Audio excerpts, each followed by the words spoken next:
You're listening to The Greg Kelly Show. Hey, do me a favor. Just close your eyes if you can for a moment and try to think of the last gift you got on Christmas, this past Christmas. Think about the gift you received. Or think about the gift you gave somebody. Be honest. Can you really remember? Can you really think of one of those gifts? I personally cannot. Granted, we're not giving gifts like we used to. Heck, I'm not 8 years old anymore. But it's interesting, right? We're all frantic for 5 weeks, 6 weeks. And I'm all about, keeping the economy going and retailers and all that stuff. But, man, we spend a lot of money on junk that we don't really need. We spend all that time trying to get money to buy stuff that we don't want to impress people that we don't like. I think Norman Vincent Peale or somebody like that said words to that effect. Isn't that interesting, though? I can't think of anything. Can you think? And this is not the first time. I've made this observation before. Not saying that I get crummy gifts. I get decent gifts, but I just don't recall them. We seem to need fewer things than ever before, in large part because of the phone. Everything's crammed in there, and all anybody seems to want to do is be on the dumb thing. But what's my point here? Oh, for a while there, from like 2009 to 2012, not exactly a huge chunk of my life, but I was making Christmas gifts. I would actually craft them. I would take a picture of something interesting and have it framed, and I'd say, here, Merry Christmas. And quite frankly, people were puzzled and stumped, and so I guess disappointed. But I really thought that I know they were thoughtful. I really thought about it, and it was fun to do. And I think I may do it again. I don't know if it's a picture or do I want to make them a clay ashtray or something like that. But I want to make something. It's a little bit fun. I don't want to deal with that. And I want to start thinking about it now. What is it, July? We've got 5 months to go before those crazy holidays hit us. And again, we got to keep the economy going. But hey, you can go to the arts and crafts store and buy some stuff to make some stuff. I actually love, I love stores. I do. I love browsing. You know what I love? I actually like bookstores. Where the hell are they? There's like 2 Barnes & Noble in the state now. Nothing. You got to buy these silly e-books. I don't like it. I don't like looking at the screen. I like wandering around a bookstore and buying a bunch of books that I may or may not read. That's what I miss. I know there's one downtown. I got to get back out there. And there's nothing like picking up a book, a real book. Actually, I've been doing it lately. And it takes you off the phone. It's a wonderful, wonderful escape from this hideous device. And I want to do this one more time. Denzel Washington. I'm a big fan, actually. Not so much of his movies. I mean, they're fine. I just, I'm not saying like, wow, he's the best actor. I know he's a good actor. But he says some really interesting things. And he's a little bit politically incorrect, which, I'm rooting for him there. But this thing with the phone, I've always been, I've been fascinated. Why are we all hooked on this? Why isn't anybody calling attention to this? This is really, I think this just might be screwing us up. And I've never heard anybody of Denzel Washington's profile or stature raising these concerns. And here he is a while back in Britain, cut 41, if you don't mind, for the second time. So what is the long-term effect of too much information? The polarization of the electorate? A meaner-spiritedness? And false information as well, because the whole fake news thing. Pick one. It's not just one. That's the flavor of the day. Every day is something else. People have to understand, are you using your device or is your device using you? Can you put it down? Can you turn it off? You're talking about literally the places people get their information from. I don't care what information. Pick one. Phone, television. It used to be news. Now it's opinion news. Oh, glasses. We have 3 experts on the right, 3 on the left. Let's discuss. Ooh, light bulbs. We have 3 experts on the right. That's not news. That's opinion news. Well, over and over and over. Cycle. What is the long-term effect of too much information? If you're sitting there and you're thinking it's the gospel, what I'm saying to people is, to all of us, I'm not knocking the phone. What I'm saying is we have to understand, we have to at least ask ourselves, around the world, you here in England, wherever you are, what is it doing to us? Well, it's starting to hurt my eyeballs and make my thumbs ache and give me this constant sense of, I don't know, low-grade anxiety. What's going on? What's going on? He's right about that. And at times I have made an effort consciously to put this dumb thing down, to leave it alone, to put it aside. But it's like everybody has a television set. Remember we were worried about kids watching too much TV? If only, right? If only. TV, gosh, those were the glory days. I guess someday this thing will be considered as such. Because you know what's coming? Virtual reality. I know we have it already, those goggles you put on. But imagine it being like 1,000 times, 1,000,000 times better. Imagine it replicating life almost perfectly to the point you can't tell what's virtual and what's real. That's the direction this is going. And I think we're going to be hooked. We're going to be totally, why do anything? If you can climb Mount Everest, from your basement, well, why go climb Mount Everest? Why do anything? That is going to be a problem. We're going to look back on this. Oh, those silly little boxes in the little squares we carried around. People were worked up about that. Well, this is just an indicator. If we're addicted to this, which is, not exactly the most enriching experience, right? It's, texting and words and imagery and videos. Imagine all of your senses being dominated, being captivated, and they'll be able to recreate anything, any experience you can think of. Skydiving, scuba diving, sex. Imagine that. They're working on that big time. Virtual sex. People are going to want that more than the real thing. So there's that. I don't know what do we do with that? Susan, you've been standing by stand by, Susan. Rena in New Jersey. Yes, hello. Hi, Greg. I hope your leg's feeling better today. Thank you. Yes. But by the way, the discussion you had about that woman, and you were confounded. How could she still be alive? Well, I was 22 when that horrible episode happened. I'm sorry. What woman? Alive and kicking. The Emmett Kelly case. Oh, Emmett Till. Yeah. I'm calling him Emmett Kelly. This happened just about the time I was 22, and I'm still alive and kicking. And in the dim light with a mask on, I still catch somebody's eye. So we're out there alive. Well, wait. It's not that. It's not that. I know there are people in their 80s, 90s, 100, but you got to admit, Emmett Till, that's such a kind of a thing long ago in the past. It seems like, and you got that picture of the boy. It's iconic. It's hard to believe, and he's dead.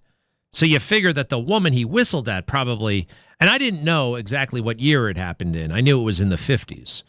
So I'm not disrespect. I get it, but I just still, it's like that's a key player in that drama is still alive. That's surprising to me. Does that make sense? Yes, of course it makes sense. All right. And you make sense all the time. Aw. Love you. Thank you, Rena. Thanks for calling. Good stuff. Frank is in Long Island right now. Hello, Frank. How you doing, Greg? Pleasure to talk to you. I'm a huge fan. Thank you. You were memorializing James Caan yesterday and talking about some of the movies he had done. And I remember one of my favorite James Caan movies is, and I know you have an animus towards Westerns, but it's called Comes a Horseman. Uh-huh. It was made in 1978, so he was more or less, a movie star at that time. It's a fantastic movie. And it's not a Western in the traditional sense. It's got some great actors in it, Jason Robards, Jane Fonda, believe it or not. I'm not a big fan, but she plays a fantastic role. It's a great movie. I think you'll love it. It's got perseverance. Jane Fonda. All right, I'll check it out. What's it called again? Comes a Horseman. Comes a Horseman. All right. It's not a Western in the traditional sense. It's set in the 1940s. Okay. I think you'll love it. All right. I'll check it out. Anything else going on out there? No, nothing much. Just enjoying retirement. So. How old are you? You don't sound old enough to be retired. How old are you? I'm 67 this Good year. for you, man. What, did you work for the railroad by any chance? No, I was with the New York City Police Department for about 3 decades. Oh, wow. Well, good for you. Happily retired. Excellent. Man, retirement. Man, oh man, oh man. I know. It's good. What a country, What a country. It is. Yeah. It's all good. Thanks, pal. Very, very much. Retirement. Am I going to be able to retire? You wonder. It's the last thing on my mind. Right? You know what's on my mind right now? Tuition. Yeah, we got babies and nursery school. When I went to nursery school, St. Mark's School in Rockville Center, New York, I think it was $25. My mom needed $25 and a towel. You had to bring a towel to nursery school for resting time. And I remember my mom stitching my name, Greg, in a beautiful green towel, and I was fascinated by resting time. It cost $25 to register, and I'm pretty sure that was it. These crazy tuitions and this crazy system. I mean, I'm sorry, public schools, a handful of them here in New York City are good, but a lot of them aren't so good. Oh, and a lot of them are going all crazy woke. Well, my kids are going to have nothing to do with that crazy woke stuff. Nothing. And they are both girls. I know they're girls. They know they're girls. They're girls. It's not up to them. It's already been decided. They are girls, okay? And we're not going to talk to them about trans this and LGBTQ that and whatever. And issues of sexuality, well, they're going to know the birds and the bees. But as far as that stuff goes, adulthood, okay? Fair enough? No drag queens dropping by to read them books. All right? And they're not going to be going to the sex shop for story time either, like some school board member is doing in Bellevue, Washington right now. There is sex education at the sex shop. They're not going to the sex shop. If anybody needs anything from the sex shop, I'll go to the sex shop. Anybody? I mean, yeah. Has anybody ever been to a sex shop? I must admit, I have ventured in once or twice or three times out of curiosity. Just out of curiosity. What's going on in there? There was actually like three in my neighborhood. I used to live downtown, and it is what you think it is. And look, I have no problem. I mean, as long as you're an adult, whatever.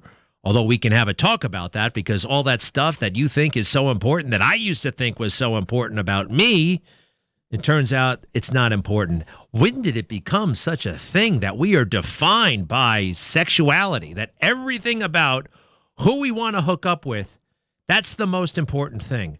Our most important thing is our appetites, is what I crave or you crave. That is the ridiculous. These things, that's why we're not.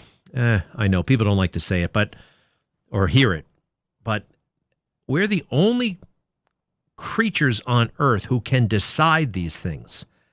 Animals have no say in the matter. They just straight ahead. Somebody asked me a question. I think it's a fascinating one. Do you think animals know during the act of sex that they are procreating, that they are creating offspring? And the consensus answer is no, they don't. They don't know. They are just programmed to do it. They're not thinking 9 months from now or 6 months from now or whatever the gestation period is for kangaroos or whatever, that there will be baby kangaroos and we must do this to further the kangaroo race. Nobody's thinking that way in the kangaroo world or the tiger world or the ant world or anywhere else. Whatever they do, they're doing because it feels good, period. Just because it feels good. Now, we're better than that, right? Because we can factor in all kinds of other things. And believe it or not, and it took me a long time to figure this out, there are more important things than feeling good for 15 seconds. If you're lucky. Susan is in Brooklyn. I thought I'd bring a woman into this conversation to make sure I haven't done any real damage. What's up? You're the best. I originally called about Bo Dietl and his comments. Can you believe that guy? I'm very disturbed. First of all, just throwing Donald Trump under the bus and not giving him credit or the complexity of the things that President Trump dealt with and he would have to deal with now that we are, in this really dangerous, horrible position that the Biden administration has put us in. Donald Trump has the ability to deal with those complex issues. He's our best chance. DeSantis is just basically he's emulated Trump. Yeah, he's a copycat. He does need more time, and the fact that Donald Trump was there already for 3 years, it would be a disaster to have anyone else. All right. Good stuff, Susan. What are you doing this weekend? Well, it's funny. You were talking about books. I told you I'm up in the Finger Lakes. I started to be a professional reseller. And that's one of the main things I'm doing is getting books from estate sales, some really amazing old books, and researching and learning about, the rare books and just even like the beautiful books we used to read. Well, even I was Nancy Drew, the Hardy Boys. All right, so you're going to go to you're going to the flea market this weekend. In other words, no, I sell them in stores and online. All right, well that. Look, you heard me earlier, hardbacks, real books. I am sick of these e-books. And there's nothing like, hey, somebody told me once, if you think you're not much of a reader, people say, I'm not good at reading. Pick up a copy of The Godfather. Pick up and start reading that. The book by Mario Puzo. You will fall in love with reading. If you never was much into it, pick it up, read it. You'll be addicted. There's a reason why that movie was made, because the book was so freaking good. Susan, have a great weekend. Thank you for what you do, and thank you for your support. I'll be right back. Greg Kelly.